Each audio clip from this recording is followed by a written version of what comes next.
안녕하세요. 저는 대한민국에서 경찰을 하고 있는 30대 여자입니다. 저도 기가 막히는 사연을 가지고 있어서 근무를 마치고 이렇게 컴퓨터 앞에 앉아 있네요. 저는 오래전부터 찾고 있는 사람이 한 명 있습니다. 혹시 사연을 올리면 그가 어디선가 보고 제가 잘 지내고 있다고 알려주기 위해 이렇게 글을 올려봅니다. 겉으로 보기에는 특별해 보이지 않지만 저에게는 아주 특별한 가족이 있습니다. 저희 가족은 어머니, 아버지, 그리고 3살 어린 여동생이 있는 평범한 4인 가족입니다. 아버지는 오랫동안 경찰에서 형사로 30년 이상 근무하신 베테랑 형사십니다. 저는 그런 아버지가 언제나 자랑스러웠고 자연스럽게 아버지처럼 경찰을 꿈꿔왔습니다. 그래서 학교의 장래 희망을 경찰이라고 적으면 아버지는 절대 안 된다며 반대를 하시곤 했어요. 딸이 경찰처럼 어렵고 험한 일을 하는 건 못 본다며 엄청 반대하시면서 다른 일을 찾으라고 하셨습니다. 하지만 저는 커가면서 아버지에게 진지하게 경찰을 하고 싶다고 말을 해왔죠. 아빠처럼 멋지고 강한 경찰이 되고 싶은데 왜 반대하느냐고 물어보면 아버지는 좋아하시면서도 제가 할 일이 못 된다고 하셨어요. 그때는 그 말이 얼마나 서운하던지 아버지와 저의 사이에 잠깐 골까지 깊어지게 되었습니다. 저는 대학을 진학하게 되면서 당연히 경찰대학에 원서를 넣었고 아버지는 또 저에게 경찰은 안 된다며 화를 내시는 겁니다. 왜 이렇게 반대를 하는 거야? 아빠는 딸이 경찰이 꿈이라는데 좋아해야 하는 거 아니야? 나도 경찰이 고생하고 힘들다는 거 알아. 아빠 보면 항상 안쓰러웠으니까. 나도 알면서 그 길을 걸어가고 싶은 거야. 왜 시켜보지도 않고 반대를 하는 건데? 유리야, 아빠도 그냥 반대하는 거 아니야. 고생만 하는 게 아니라 가끔은 목숨도 위험해서 그러는 거야. 왜 많은 직업 중에 경찰을 하겠다는 거야? 다른 집 딸들처럼 제빵사나 피아니스트라든지 그런 꿈은 없어? 아빠가 언제든 지원해 줄게. 없어, 없다고. 그럼 제빵사나 피아니스트 하고 싶어 하는 딸의 아빠나 하지. 왜 내 아빠가 된 거야? 난 경찰대 꼭 들어갈 거야. 저는 아버지에게 꽥 소리를 질렀습니다. 그리고 문을 쾅 닫고 방 안으로 들어가 버렸습니다. 문 앞에서 아버지의 길고 깊은 한숨소리가 새어 들어왔지만 침대에 얼굴을 파묻고 한참을 울고 또 울었어요. 하지만 저는 아버지의 반대에도 경찰을 하겠다는 마음을 접을 수 없었습니다. 아버지를 이해하려고 경찰로서의 인생이 그렇게나 힘든 건가 하며 넘기려고 했지만 왜 이렇게까지 뜯어말리는지 이해가 되지 않았습니다. 그렇게 입학 통지서를 받고 아침 일찍 저는 집에서 커다란 가방에 짐을 싸들고 방에서 나오는데 아버지가 거실 소파에 앉아 계시더라고요. 저는 고개를 푹 숙이고 서 있는데 아버지가 다가오시며 제 가방을 드시는 겁니다. 가자. 우리 딸 아빠가 학교까지 데려다 줄게. 전원 기숙사 생활을 하니까 집에 한동안 들어오지도 못하잖아. 그렇게 말하며 현관을 나서는데 눈물이 왈칵 쏟아져 내려왔습니다. 자식 이기는 부모 없다고 아버지도 마찬가지였어요. 저는 달려가 현관을 나서는 아버지를 꽉 끌어안았습니다. 아빠 고마워. 그리고 정말 죄송해요. 그런데 저 정말 잘할 자신 있어요. 잘 해낼 자신 있어요. 그러니까 나 한 번만 믿고 기다려주세요. 대한민국의 훌륭한 경찰이 될 거예요. 알지. 우리 딸이 잘 해낼 거 잘 알지. 훌륭한 경찰보다 그냥 평범한 경찰이 되었으면 좋겠어. 훌륭한 것들은 다 일찍 죽으니까 넌 오래오래 일하는 평범한 경찰이 되라. 제가 끌어안은 아버지의 등이 잘게 떨리는 게 느껴졌어요. 그때 처음 아버지가 우는 걸 봤던 것 같아요. 한 번도 저와 동생 앞에서 우는 걸 본 적이 없는데 말이죠. 학교 앞에 도착한 아버지는 다시 눈물을 소매로 닦아내시는 겁니다. 저는 그때야 아버지가 눈물이 많은 사람이란 걸 알았어요. 빠, 그만 울어. 어떻게 오는 내내 우는 거야? 내가 죽으러 가? 그냥 학교 가는 거니까 너무 걱정하지 말고 있어요. 꼭 최고의 경찰이 되어서 아빠의 후배가 될 테니까요. 이 녀석이 벌써 이렇게 커서 대학까지 가고 감격해서 그러지. 다치지 말고 학교 생활 열심히 하고 남자 녀석도 조심하고 누가 따라다니면 아빠가 형사라고 저리 가라고 해. 저는 아버지를 꽉 끌어안고 입학하는 다른 학생들과 함께 경찰대로 들어갔습니다. 살짝 돌아보니 저희 아버지는 아직도 저를 지켜보고 계시더라고요. 무엇이 그렇게 걱정되는지 한참을 보시더니 손을 흔드셨어요. 저도 손을 흔들며 새로운 세상으로 들어갔습니다. 처음 겪어본 대학 생활에 신이 나기도 했지만 저의 생각보다 대학 생활은 힘이 들기도 했습니다. 정해진 규칙에 익숙해지는 것도 시간이 걸렸지만 그래도 같은 꿈을 꾸는 동기들과 선배들이 있었기에 천천히 적응해 나갔죠. 저는 경찰대학에서 그 사람을 처음 만났습니다.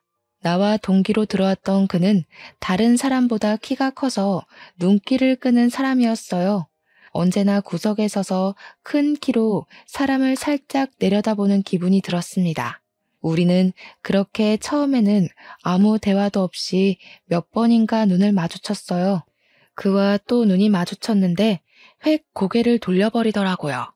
얼마나 기분이 나쁘던지 처음 그와의 인연은 악연이라고 생각했었죠. 그렇게 수업을 마치고 기숙사로 돌아가는 길에 저는 실수로 캔을 재활용 쓰레기통 옆에 있는 일반 쓰레기통에 버리게 되었어요. 그렇게 지나가는데 누가 저를 뒤에서 잡아당기는 겁니다. 뒤를 돌아보니 그가 서 있었죠. 야, 너 쓰레기 잘못 버렸어. 저거 일반 쓰레기 아니잖아. 왜 저기에다가 버린 거야? 다시 주워서 재활용 쓰레기통에 버려.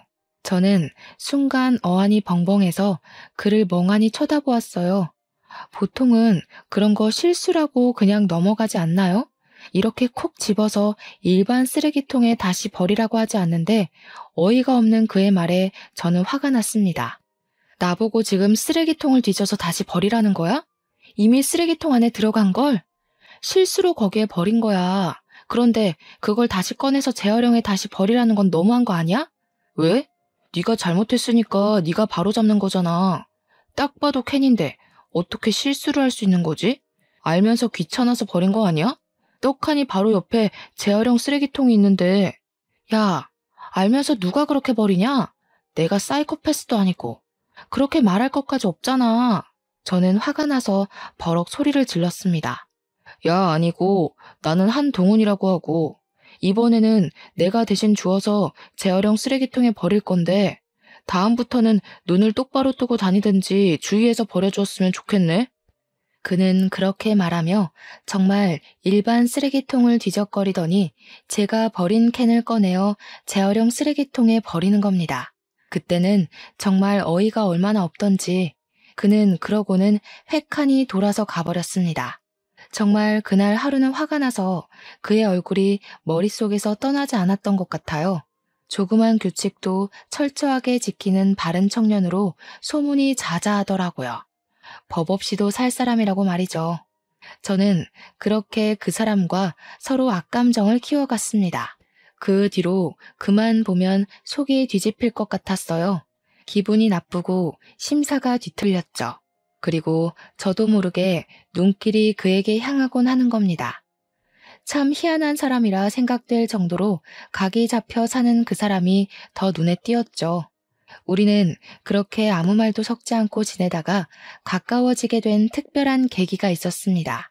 저희 학교는 경찰대학이다 보니 산악 구보 훈련이 있었습니다. 하필 저는 보기만 해도 기분이 나쁜 그와 같은 조가 되어야 했습니다. 그날 쓰레기 사건으로 한 번도 그와 이야기를 나눈 적도 없고 지적도 받은 적 없었지만 저는 계속 그를 신경을 쓰고 있었죠. 한여름이어서 덥기도 하고 그날따라 생리통으로 몸 상태가 엉망인 겁니다. 생리통 약을 먹고 산을 올랐지만 그날따라 약도 효과가 없는지 자꾸 뒤처졌습니다. 저와 같은 조원들은 그런 제 모습을 보고 짜증을 내기 시작했죠. 그 모습을 보니 미안해져서 조원들에게 먼저 가라고 말을 꺼냈습니다. 계속 가면 다 같이 지치고 이러다가 걷는 페이스가 엉망이 될 것 같았거든요. 미안해. 너희들 먼저 가. 금방 뒤따라 갈게. 나 때문에 너희들까지 지치겠다. 낙오되지 않게 금방 따라갈게. 다른 조원들은 저를 보고 알았다고 하고 금방 앞서가는데 그는 제 옆에서 계속 걸어가는 겁니다. 저는 그게 더 신경 쓰였어요. 그냥 차라리 앞서 나가면 신경이라도 덜 쓸 텐데 왜 남아서 같이 가는 것인지 제 눈은 길이 아니라 그를 따라 움직였습니다. 신경은 쓰이고 배는 아프고 그러다가 비탈길에 발까지 살짝 삐끗거렸습니다. 다행히 앞서 걷던 그는 그 상황을 보지 못해서 다친 걸 모르고 잘 걸어갔습니다. 이런 걸 총체적 난국이라고 하던가요?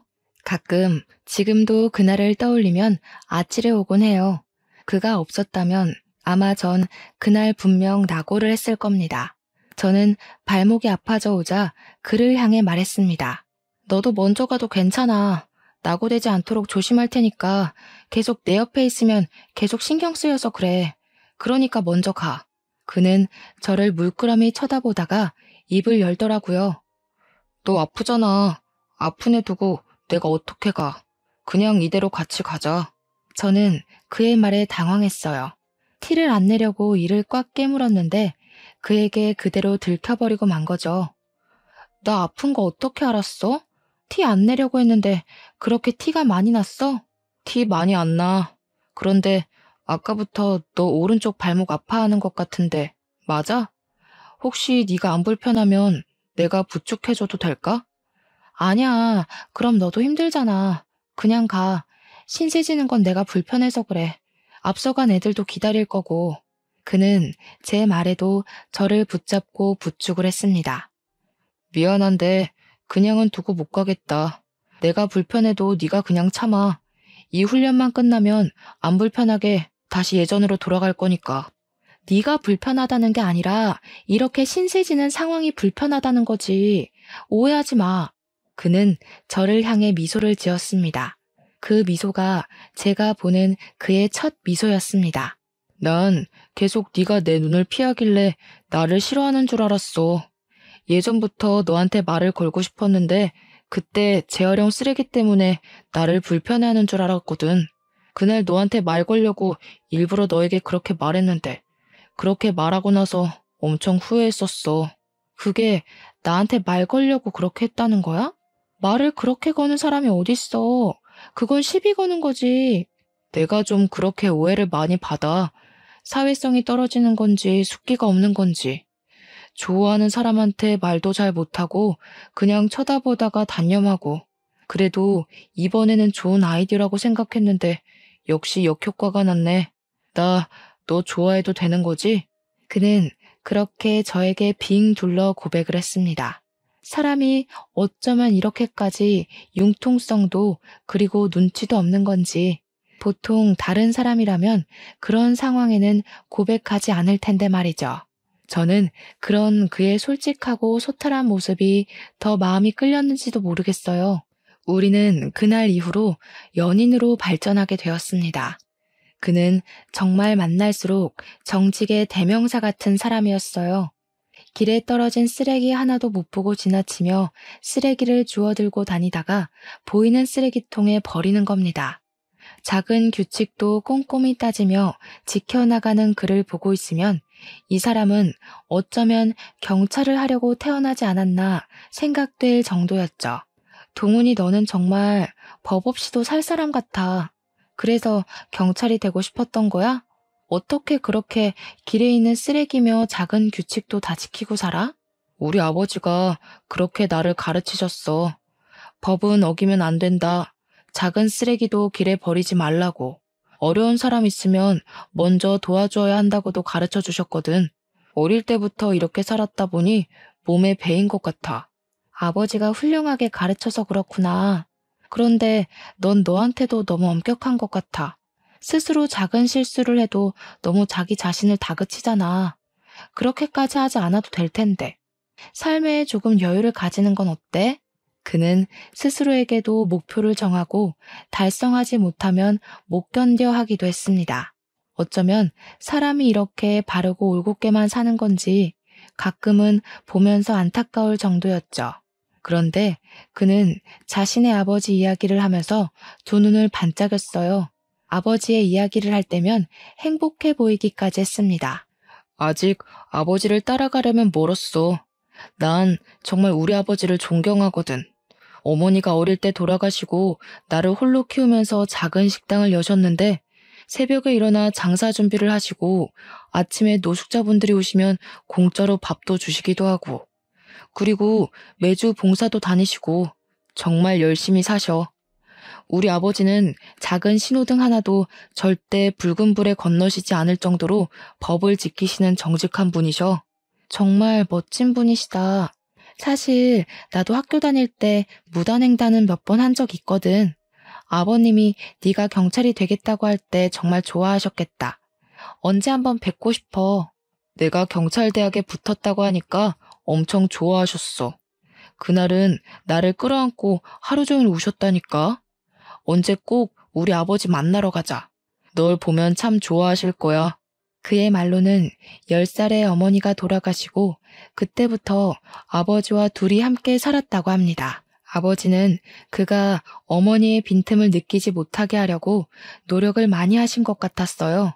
체육대회며 작은 학교 행사에도 빠짐없이 오시고 또 주말마다 같이 봉사를 다닐 정도로 남을 돕는 분이시라고 했습니다. 저는 그를 이렇게 바르게 키워낸 그분을 꼭 뵙고 싶었습니다. 분명히 엄청 따뜻하고 포근한 분일 거라고 생각을 했습니다. 그와 함께하면 저는 언제나 따뜻하고 포근했거든요. 하지만 저희의 행복했던 연애는 한 사건을 기점으로 막을 내리게 되었습니다. 길기만 했던 것 같은 경찰대학 생활이 거의 끝나가고 있었습니다. 저희는 임명식만 남겨두고 외박을 할 기회를 얻게 되었죠. 저는 그와 함께 저희 집으로 인사를 먼저 가게 되었습니다. 분명 아버지에게 인사도 없이 그의 집에 가면 질투심 많은 우리 아버지가 삐질 것 같았거든요. 저의 남자친구를 보면 분명 놀랄 거라는 제 예상에 딱 들어맞게 아버지는 그를 보고 얼굴을 잔뜩 찡그리고 결국은 눈물을 흘리는 겁니다. 저와 그는 거실에 멀뚱멀뚱하게 앉아 베란다에서 엉엉 울고 있는 아버지와 달래는 엄마의 이야기를 들어야 했습니다. 왜 울고 그래? 유리가 남자친구 데려왔으면 잘 컸다고 좋아해야 하는 거 아니야? 남사스럽게 울긴 왜 울어? 그만 울어. 남자를 데려온 게 무슨 뜻인지 당신은 몰라서 그래? 이제 곧 결혼하겠다고 말을 할 게 뻔하잖아. 난 아직 준비가 안 됐단 말이야.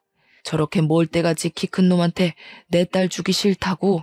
어머머, 그럼 평생 옆구리에 딸내미 끼고 살 작정이야? 때 되면 시집 보내야지. 지금 무슨 말 하는 거야? 덩치는 산적만 해서. 그만 울어. 아버지는 한참을 울다가 거실로 들어와 저희 앞에 앉으셔서 그를 노려보셨어요. 한참을 당부하고 또 당부하시더라고요. 자네, 우리 유리랑 경찰대학 동기라고 들었네. 뭐 직업은 마음에 안 들지만 우리 딸이 좋아하니까 허락은 하네만. 내 딸 울리면 내가 경찰 선배로서 가만 안 둘 거네. 알겠나? 눈물 한 방울이라도 흘리게 하는 날에는 내가 당장 쫓아갈 거야. 엄마는 다시 아버지의 옆구리를 쿡 찌르셨어요. 그만 좀 하라니까. 정말 주책맞게 이게 뭐 하는 거야? 너무 서운하게 생각하지 말아요. 워낙 그이가 딸들을 예뻐해서 그래요. 나중에 자식 낳아보면 다 알 거예요. 아직 식사 전이죠? 우리 밥 먹으면서 더 이야기할까요? 예, 어머니. 명심하겠습니다. 상 차리는 거 저도 돕겠습니다.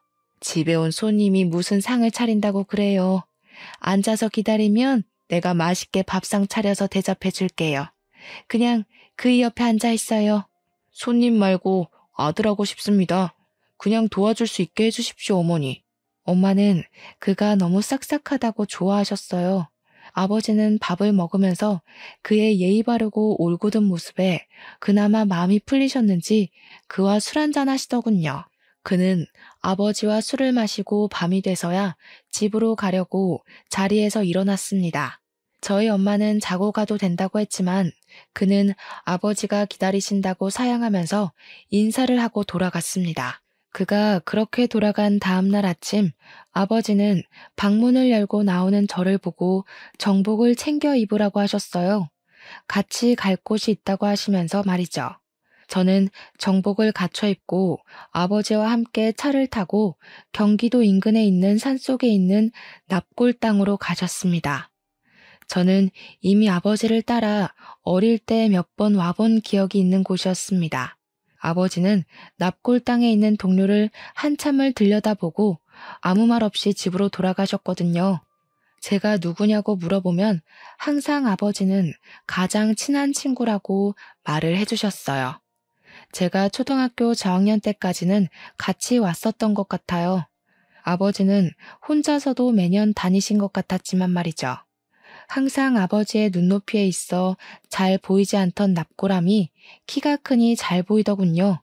작은 상자 안에 납골함 2개가 같이 있는 게 보였습니다. 부부가 함께 계신 곳이었죠.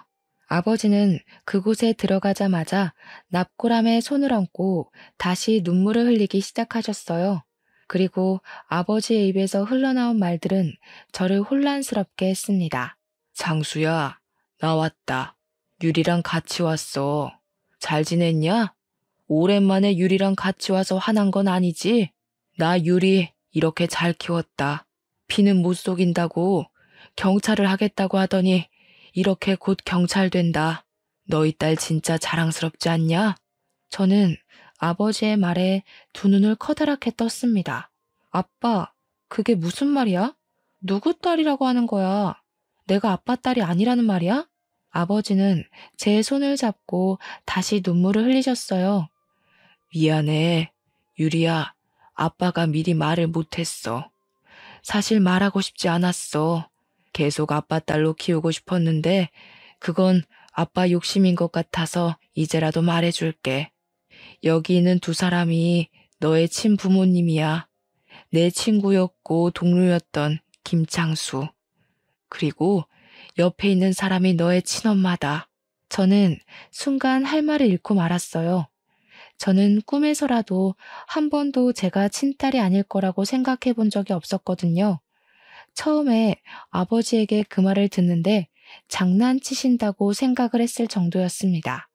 하지만 눈물을 흘리는 아버지가 그리고 2분의 사진을 들여다보며 저와 닮아 있는 얼굴에 저는 그 사실을 인정해야만 했습니다. 어릴 때도 왜 동생은 함께 오지 않고 나와 이곳에 둘이 왔는지 그제야 이해가 되었죠. 납골 땅에 잠들어 있는 저의 친아버지께 저를 보여주기 위해 오신 거였습니다. 너희 아빠는 정말 훌륭한 경찰이었어. 끝까지 범인과 싸우다 눈을 감았지. 나와 창수는 어릴 때도 친구였고 함께 경찰을 꿈꾸고 같이 경찰에 합격한 정말 친한 친구였다.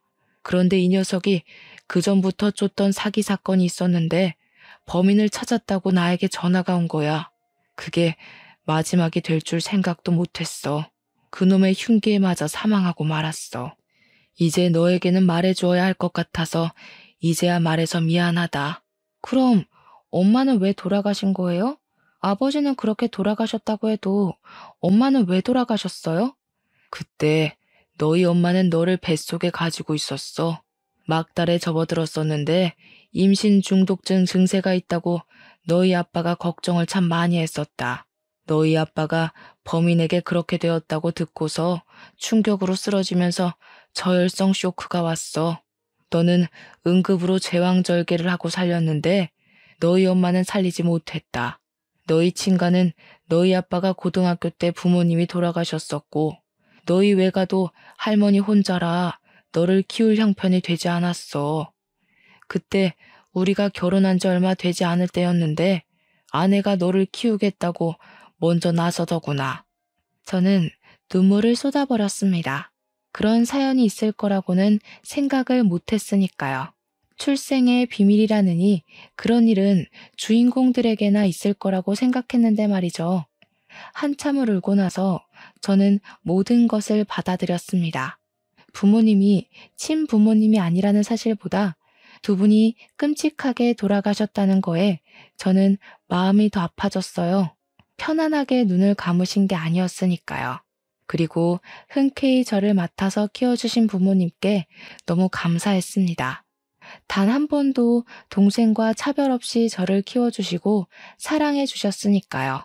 그런 비밀을 알고 나니 정말 부모님의 고생이 더 눈으로 보였습니다. 아빠, 말해주셔서 정말 감사합니다. 그리고 키워주셔서 정말 고맙습니다. 아버지는 제 어깨를 다독이셨어요. 너희 엄마도 경찰이셨어.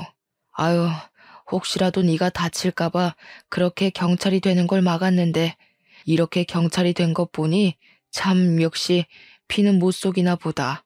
그리고 미안하다. 아직도 너희 부모님을 죽인 그 사기꾼 놈을 잡지 못했어. 아직도 찾고는 있는데 어디로 숨어버렸는지 찾지 못하겠다. 피를 못 속인다니 나는 아빠 보고 경찰이 되고 싶었는걸요. 경찰인 아빠가 너무 멋졌으니까요. 저는 아버지의 손을 꽉 잡고 집으로 돌아왔습니다. 그런데 집으로 들어와서 엄마를 보고 다시 눈물이 왈칵 밀려오려는 겁니다. 다시 엄마를 끌어안고 다시 엉엉 울어버렸습니다. 엄마는 다시 아기로 돌아간 거 아니냐고 하면서 저를 꽉 끌어안아 주셨어요. 잘 커주어서 고맙다고 하시는데 그 말이 너무 감사했습니다. 저는 그 전보다 두 분을 더욱 사랑하고 존경하게 되었습니다. 그런데 막상 진실을 알고 나니 해결하고 싶은 문제가 생긴 겁니다. 친아버지를 죽이고 제 친엄마까지 죽게 했던 그놈을 잡고 싶어졌죠. 제가 경찰이 된 목적이 그것이 아니었지만 이제 곧 경찰이 된다는 의욕이 넘쳐서 그랬는지 저는 아버지에게 그 범인에 관해 물어보았습니다. 이대로 아무것도 알지 못한 채로 경찰이 되고 싶지 않았거든요. 아빠, 혹시 친아빠를 죽게 만든 그 범인 나도 알 수 있을까요? 이대로 가만히 있을 수는 없을 것 같아. 나도 이제 곧 경찰이 되니까 수사에 도움이 될 수도 있잖아요. 제 말에 마땅치 않았던 아버지는 저를 보고 한참을 아무 말을 하지 않고 쳐다보셨어요. 아빠, 저도 이제 곧 있으면 진짜 경찰이 되잖아요. 그런데 제 친아빠의 범인도 알지 못하면서 어떻게 경찰로서 일하겠어요? 정말 조심하고 알아내면 꼭 아빠에게 먼저 알려드릴게요. 저도 돕게 해주세요. 아버지는 긴 숨을 내쉬더니 방에 가셔서 항상 가지고 다니시는 지갑을 가지고 나오셨습니다. 그리고 그 안에서 낡고 오래된 수배지 한 장을 꺼내어 저에게 건네셨습니다. 저는 수배지를 손에 들고 제 부모님을 죽인 원수의 얼굴을 처음 마주하게 되었어요. 뾰족한 얼굴에 긴 장발을 하고 얼굴은 그렇게 험악하게 생기지 않은 남자였습니다. 사기전과 오범으로 자신이 대기업 사장이라고 하면서 투자자를 모집하고 수천만 원을 갈취했는데 그 안에는 전 재산을 투자하고 안타깝게 목숨을 끊은 사람이 몇 분 있었나 봐요. 그래서 저희 친아버지가 길을 쓰고 찾으려고 했다고 합니다. 거의 꼬리를 물었는데 그 사람이 아버지의 복부를 찌르고 도망을 갔다고 해요. 저는 수배지를 챙겨 들었습니다. 유리야, 다시 한번 너에게 말한다만 나는 사실 네가 이 일에는 끼어들지 않았으면 한다. 어쩔 수 없이 너에게 이렇게 그놈의 수배지를 주었지만 그래도 아빠는 우리 딸 안전이 먼저니까. 네, 꼭 약속 드릴게요. 무리하지 않을 거니까 너무 걱정하지 마세요. 저는 아버지께 그렇게 말은 드렸지만 속에서 끓어오르는 분노는 어쩔 수가 없었습니다. 그놈의 수배지를 들고 저는 다시 학교로 돌아오게 되었습니다. 학교에서 만난 그에게 저의 고민을 그리고 저희 집의 사정을 말하게 되었습니다. 그에게 말하면 조금은 답답하고 끓어오르는 속을 가라앉힐 수 있을 것 같다고 생각했거든요. 나의 친부모님이 따로 계시다는 것과 어떻게 돌아가시게 되었는지 다 말을 했습니다. 생각지도 못했어. 너희 집에 갔을 때 그런 느낌을 하나도 못 받았거든. 정말 너를 친딸처럼 아껴주셨구나. 정말 훌륭한 분들이다. 그렇지. 나도 어제 처음 알았어. 한 번도 나에게 출생의 비밀이 있을 거로 생각해보지 않았거든. 어릴 때 동생이랑 성격이랑 외모가 안 닮아서 싸울 때마다 엄마한테 동생 어디서 주워왔냐고 말은 몇 번 했었는데, 그럼 친부모님을 죽인 그 범인은 못 잡은 거야? 아직까지 못 잡은 거 보면 정말 꼭꼭 숨어 있나 보네. 경찰이 되면 그 수사부터 하겠구나. 당연히 그래야지. 원수는 꼭 갚아줘야지. 그렇게 마음 편하게 살게 할 수는 없지. 저는 그에게 그렇게 말하며 제 부모님을 죽인 그놈의 수배지 전단을 보여주었습니다. 그는 그것을 보면서 한참을 멍하게 쳐다보았습니다. 유리야, 이거 나 하나 복사해서 가도 될까? 나도 같이 찾는 거 도와줄게. 저는 수배지를 그에게 복사해서 건네주었습니다. 그는 그것을 받아들고 오늘은 머리가 아파서 돌아가야겠다고 했습니다. 그리고 그 모습이 제가 그를 본 마지막 모습이 되었습니다. 그에게 며칠 동안 연락을 해도 모습이 보이지 않는 겁니다.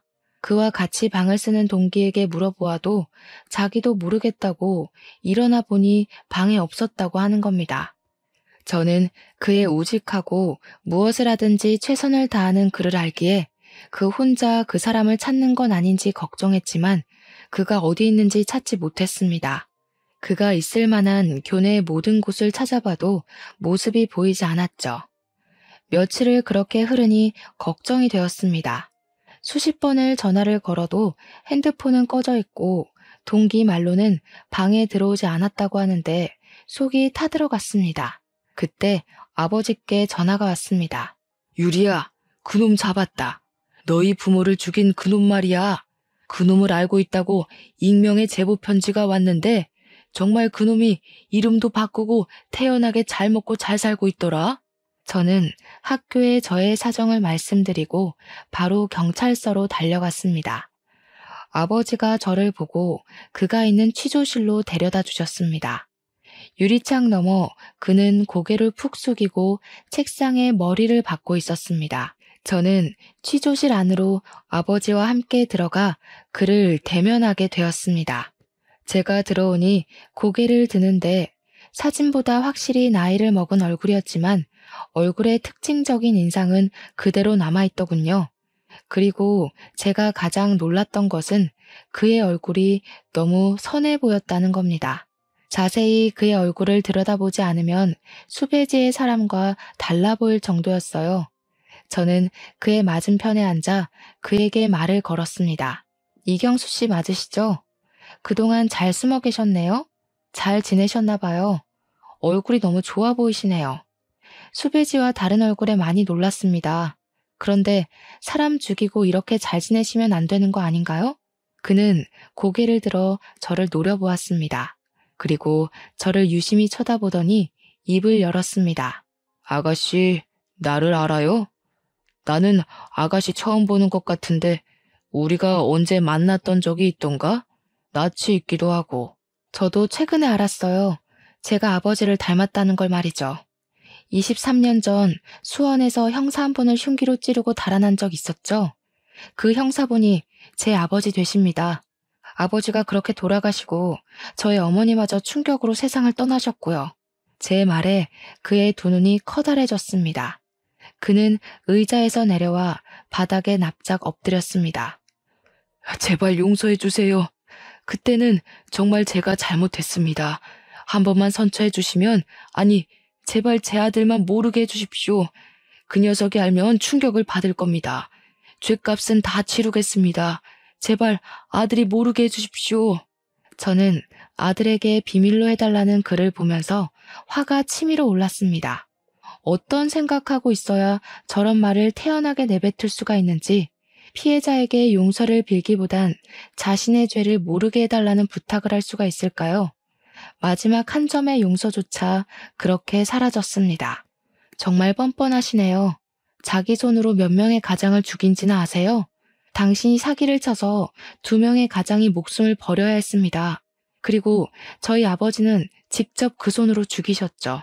그런데 감히 저에게 아들이 모르게 해달라는 말을 내뱉을 수가 있나요? 당신 아들은 티끌 하나 묻히기 싫었으면서 남의 인생은 그렇게 짓밟아도 되냐는 말입니다. 정말 죄송합니다. 한 번만 용서해 주십시오. 그 녀석은 경찰대학을 다니고 있어서 곧 있으면 임명식만 남겨놓고 있습니다. 그런데 그 녀석 성격상 제가 이런 큰 죄를 지었다는 것을 알면 스스로도 용서를 못할 아이입니다. 제발 아들만 모르게 해주십시오. 임명식을 앞두고 있다면 그의 아들은 분명 제 동기들 한 명이었습니다. 경찰대요? 저도 경찰대를 다니고 있는데 누구죠? 이번에 임명식을 앞두고 있다면 저는 말을 하다가 말을 멈췄습니다. 설마 아니길 빌었습니다. 우연이길, 그가 사라진 것은 우연이길 빌었어요. 이 사람의 아들이 제발 그만 아니기를 말입니다. 한동훈, 제 아들 이름입니다. 혹시 아가씨도 알고 있나요? 혹시 제 아들을 알고 있다면 그놈의 성품을 알고 있을 겁니다. 저를 절대 용서하지도, 그리고 자기 자신도 용서하지 못할 아이입니다. 너무 올곧아서 구부러지지 않는 아이입니다. 제발 그 아이가 모르게 해주십시오. 그 사람 입에서 그의 이름을 듣고 왜 갑자기 그가 사라졌는지 알 것 같았어요. 제가 수배지를 보여준 순간부터 그는 자신 아버지의 얼굴을 알아봤던 겁니다. 그렇게 자신이 정직하고 훌륭하다고 생각했던 자신의 아버지가 사기꾼의 살인범이라는 것을 알아버렸던 것이죠. 며칠을 고민하고 또 괴로워했겠죠. 그리고 그는 그답게 올곧고 대쪽 같은 성격답게 선택을 했을 겁니다. 구부러지지 못하고 부러져 버린 거죠. 동훈이 이미 알고 있어요. 제가 당신의 수배지를 동훈이한테 보여줬으니까요. 당신을 신고한 게 아마 동훈일 거예요. 그리고 동훈이 이미 학교를 떠났습니다. 제가 당신의 수배지를 보여준 다음부터 모습을 감췄습니다. 저도 어디 있는지 모르겠습니다. 그의 아버지는 오열하면서 제 손을 꽉 잡고 애원을 하기 시작했습니다. 제발 제 아들 좀 찾아주세요. 그 녀석 며칠 전에 저를 찾아왔습니다. 저를 보고 꽉 끌어안더니 아무 말 없이 절을 하고 돌아갔습니다. 그때는 그 녀석이 싱겁게 왜 그러나 생각을 했는데 아무래도 무슨 일이 생기려고 그러는 것 같아요. 아가씨, 우리 동훈이 친구죠? 제발 그 녀석 좀 찾아주세요. 저는 제 손을 잡은 손을 뿌리쳤습니다. 저는 아무것도 할 수 없을 것 같네요. 죄송합니다. 그가 그렇게 떠났다면 그게 그의 선택일 테죠. 저는 그의 선택이 옳다고 믿습니다. 그렇게 말하고 그 자리를 벗어났습니다. 그의 아버지에게는 절대 그를 찾지 않겠다고 말을 했지만 저는 그를 찾아야만 했습니다. 그의 아버지가 저에게 죽을 죄를 지은 것은 맞지만 그로 인해 그의 인생이 이렇게 무너지게 할 수는 없었거든요. 저는 누구보다 그의 올바르고 정직하게 살아왔다는 것을 알고 있으니까요. 아빠, 동훈이를 찾아야겠어요. 그 살인자를 용서할 수는 없지만 그에게까지 죄를 묻고 싶지는 않아요. 아버지를 신고하고 지금 너무 힘들어할 거예요. 아빠, 동훈이를 찾게 도와주세요. 아버지는 저의 어깨를 토닥거렸습니다. 너는 괜찮은 거야? 동훈이가 그 사람 아들이라서 많이 충격받았을 텐데 찾아도 힘들어질 거다. 그건 제가 감수하겠습니다. 일단 동훈이가 무사한지 알아야겠어요. 하지만 그는 경찰관 임명식 날에도 나타나지 않았습니다. 아버지는 그의 마지막 행적지는 바닷가의 절벽 위라고 하더군요. 새벽에 산을 오르던 분들이 키가 큰 젊은 청년이 절벽 쪽으로 걸어가는 것을 봤다고요. 그들은 새벽에 혼자 일출을 보러 온 사람인 걸로 생각했다고 합니다. 저는 수도권의 한 경찰서로 발령이 내려졌습니다. 근무가 끝나고 틈틈이 그에 대한 추적을 이어갔지만 그의 마지막 행적은 여전히 그가 마지막에 멈춰선 그 절벽 끝이었습니다. 아버지는 그가 거기서 바다로 뛰어내리지 않았을까 하는 추측을 제게 내놓으시더군요. 아직 재판 중이라 구치소 생활 중인 그의 아버지를 찾아갔습니다.